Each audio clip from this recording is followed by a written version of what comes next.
Hello বন্ধুরা, শুভ সকাল তোমাদের সবাইকে। তোমরা সবাই কেমন আছো? আশা করি সবাই ভালো আছো, আর আমিও ভালো আছি। আমি আজকের ব্লগটা এখান থেকেই শুরু করছি। আমি সারাদিন কী করি তোমরা দেখতে থাকো। আর তোমাদের কাছে আমার একটাই অনুরোধ, তোমরা কেউ স্কিপ করে দেখো না, পুরোটা দেখো, আশা করি ভালো লাগবে।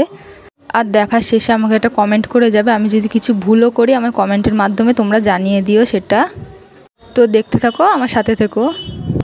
তারপর দেখো সবজির ঝুড়ি নিয়ে বসে গেলাম। এখানে আমার লাগবে পেঁয়াজ, কাঁচা লঙ্কা আর আলু। তো আমি কী করি দেখতে থাকো, তাহলেই বুঝবে পুরোটা।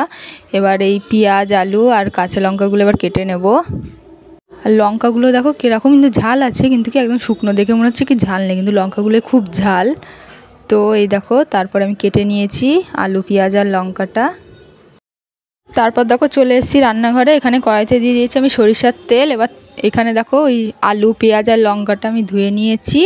এবার তেলের মধ্যে দিয়ে দেবো আমি কাঁচা লঙ্কা আর আলুটা। এই দেখো তেলের মধ্যে দিয়ে নিয়েছি। এবার আলুটা আর কাঁচা লঙ্কাটা একটু ভেজে নেব। আমি আলুটা ডুমো ডুমো করে দিয়েছি, তাহলে কি মুখে পড়বে তো বেশ ভালো লাগবে। তো কি করি দেখতে থাকো।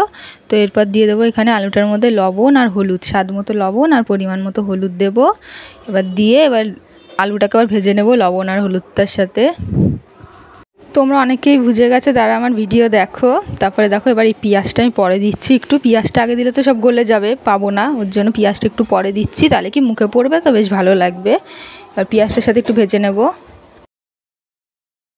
এবার দেখো আলুটার মধ্যে দিয়ে দেবো সুজি। এবার তো বুঝেই গেছো কী করবো, সুজিটা দিয়ে নেব। আমি এখানে সুজির প্যাকেট নিয়েছি। সুজিটা দিয়ে এবার একটু ভেজে নেব আলুটার সাথে। আগে না লুজ সুজিও পাওয়া যেত, এখন মনে হয় লুজ সুজিটা পাওয়া যায় না, এখন প্যাকেটই তো দেখি বেশি দোকানে। যাই হোক, এবার দিয়ে দেবো একটু চিনি। একটু চিনিটা দিলে কি তাহলে স্বাদটা ব্যালেন্স থাকবে, ওর জন্য চিনি। তারপরে সামান্য একটু জল দিয়েছি। জল দিয়ে এবার একটু ফুটাবো। জল দেখবা সুজিতে যতই দাও না কেন টেনে নেয়, তো ফুটাই। এই দেখো সুজিটা হয়ে গেছে, আমি নামিয়ে নিয়েছি। আর আমার না একটুও খেয়াল ছিল না এই বাদাম দিতে আগে, মানে ফুটানোর সময় দেওয়াটা ঠিক ছিল, কিন্তু আমার মনে ছিল না, তো আমি এখন দিলাম। এখানে ভাজা বাদাম আছে আর এখানে দেব তারপরে কিশমিশ আর কাজু দিয়েছি, দিয়ে মিশিয়ে নিয়েছি সেটা। এদিকে দেখো আমার বোন আজকে স্কুলে যাবে না, ওর লেখা আছে অনেক, ওর জন্য লিখছে এখন ইংলিশ লেখাটা। বাড়ির ম্যাম মনে দিয়েছে না স্কুলে, যাই হোক লিখছে ও এখন। তো বন্ধুরা তোমাদের সামনে আর অনেকক্ষণ পর আসলাম। তো আমি এখন রেডি হয়ে গেছি, এক জায়গায় যাব। তো কোথায় যাব দেখতে থাকো, তাহলেই বুঝতে পারবে।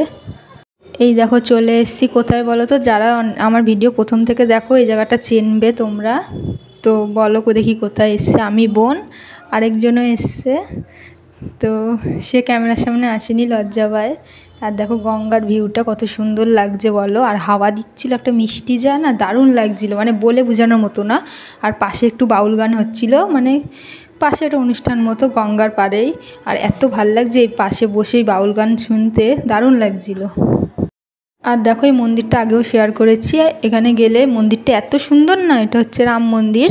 বেশি দিন করেনি, রাম মন্দির যেদিন অযোধ্যায় উদ্বোধন হয়েছিল সেদিনই করেছিল এই জায়গাতেও, কিন্তু খুব সুন্দর লাগছে রাম মন্দিরটা।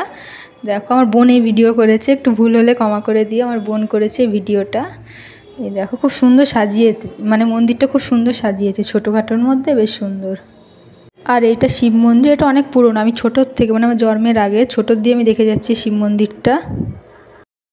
তারপরে গঙ্গায় নেমে পড়লাম জল নিতে। দেখো আমাকে দেখাই যাচ্ছে না অন্ধকারে। আর আজকে না মানে 5:30 বাজছে না, বাজছে অন্ধকার হয়ে গেছে। এখন 5:30 না, যখন জল নিচ্ছি তখন 6টা মতো বাজে। এমনি আজকে ভীষণ অন্ধকার হয়ে গেছে। তারপর দেখো বাড়ির দিকে যাচ্ছি, অনেকক্ষণই ছিলাম, এখন যাচ্ছি বাড়ির দিকে। আমার বোন গঙ্গার পাড়ে আসলে না একটা শান্তি, মানে এত সুন্দর হাওয়াটা লাগে, মানে বলে বোঝানোর মতো না, খুব মিষ্টি লাগে হাওয়াটা। তারপর একটু দাঁড়ালাম, ফুচকা খাবো। তো ফুচকা পাড়ায় এসেছি, ফুচকা না খেলে হয় বলো। ফুচকা খাওয়াটা তোমাদের সঙ্গে শেয়ার করতে পারিনি, অনেক ভিড় ছিল দোকানে। তারপরে বাগমোড়ে এসেছি। বাগমোড়ে আসলে এই ঘুগনি না খেলে বাগমোড়ে আসা মানে অসম্পূর্ণ। এত সুন্দর বানায় না ঘুগনিটা, খুব টেস্টি হয়। মানে বাগমোড়ে যারা থাকে সবাই জানে ঘুগনির নাম আছে বলতে গেলে, এক কথায় খুব সুন্দর হয়। তো ঘুগনি খাচ্ছে আমার বোন এখন, আমিও খেয়েছি। দেখো বন্ধুরা বাড়ি চলে এসেছি। এখন বাজে কটা, এই 8টা মতো, 8টা না 8:45 মতো বাজে। তো আমার বোন বসে রয়েছে, বিশাল গরম লাগছে। আর দেখো যিনি এসেছিল মিষ্টি, মিষ্টি বলছি আমি নেব না, আমাদের ঘরে কেউ মিষ্টি ভালো খায় না। কী বলো তো, কথা বললে কথা শোনে না, তাই কিনে দিয়েছে দিক। কি বলবো আর, কথা বলে যখন শোনেই না। এই যে মিষ্টিটার নাম কি তোমরা কেউ জানো? আমি ফার্স্ট টাইমই দেখছি এই মিষ্টিটা। খেতে খুব সুন্দর ছিল, টেস্টি বেশ। আর ওপর দিয়ে মনে হয় করম চা জেলি টাইপের কিছু দেওয়া ছিল মিষ্টিটা, নাম জানি না, তোমরা জানলে আমায় কমেন্ট করো। তো মিষ্টি ভালো খাই না, কিন্তু ফার্স্ট টাইম তো একটু ট্রাই করছি, ওর জন্য মিষ্টিটা ভালো ছিল খেতে। টেস্টটা অনেকটা কালাকাঁদের মতোই লাগছিল, কিছুটা ভালো। তারপর দেখো উনি আমার বোনকে একটা চশমা কিনে দিয়েছে, এই চশমাগুলো খুব উঠেছে। তো আমার জন্য আমি দেখছিলাম, আমার মুখে না ভালো লাগছিল না, তার জন্য আমি এখানে নিয়েছি একটা বালা। হাতটা অনেক দিন ধরে খালি, বালা কিনবো ভাবছিলাম, তো তাই বালাটাই নিলাম। আরও শপিং করেছি, এটা তোমাদের একেবারে দেখাবো, মানে অল্প অল্প করে দেখাবো না, একঘেয়ে মানে সবটা হয়ে যাবে, তারপর তোমার সাথে শেয়ার করব। তো বন্ধুরা, আজকে ভিডিওটা আমি এখানেই শেষ করছি। তোমাদের কেমন লাগলো তোমরা কমেন্টে জানিও, আর ভিডিওটা যদি ভালো লেগে যায় তাহলে সাবস্ক্রাইব করে বন্ধু হয়ে পাশে থেকে যেও। তো টাটা সবাইকে, সবাই ভালো থাকবে।